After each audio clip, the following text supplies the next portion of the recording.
Hey all, Ryan here from Planetary Lapidary, and welcome to another episode of Freeform Fridays, where I take rocks and fossils I find on the western shore of Lake Michigan, shine them up and make them look pretty. So this week, here's the area I pick from, as always. But this week you can see that I added a little bit here. If you watched Wednesday's video, you saw that I went to Wisconsin Moonstone a week or two ago maybe, and I got some really cool stuff, so I'm definitely going to do a freeform out of one of these today, this one in particular. So I'll bring it over here in this light. You can kind of see it's got a whole sheet of that blue behind it right there, but not right there. So I think what I'm going to do is I'm going to cut this off to start, just get rid of all that dead rock there. And then I'll leave this as the bottom so it'll sit like this, but I'll try to put like a nice concave on the face of it and try to get all the brown off and just leave that shimmering blue. But we'll see what happens. This stuff's kind of tricky. So we'll start out over on the 6-inch trim saw and we'll trim this off, and then we'll get back over to the flat lap and probably start with maybe the 80. No, probably the 100 grit. I don't want to take off too much of this, so let's get the 6-inch trim saw set up and we'll get this trimmed up.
So I'm through all the discs. I did not hit it with the cerium disc because this stuff's tricky and little pits open up, and I didn't want any of the pits to fill up with the cerium.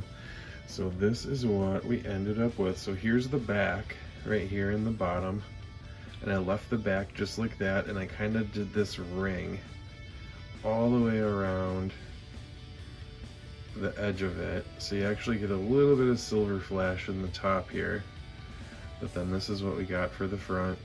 I got a lot of that blue to come through. If I can just catch it with the light just right, you can see a couple little pits opened up right there. But I think it's a really cool contrast. You know, could I have gone deeper and gotten more of that brown out of there? I don't know.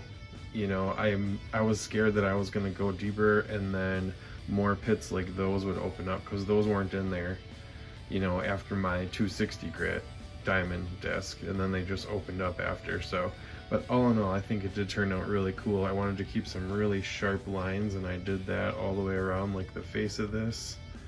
Then it kind of comes to a point, and you can see all that stuff in the edge there, and then some pegmatite and the cyanide on the back, just how it would come out of the ground raw. So I think it turned out really good. So let's put her up on the shelf. It's small but mighty, I think. Let me see if I can, yeah. Catching it with the right light is the hard part, but it still looks really, really cool. All right, so if you like this video, leave a like, hit subscribe if you haven't already. Stay tuned for some close-ups at the end, and we'll see you in the next one.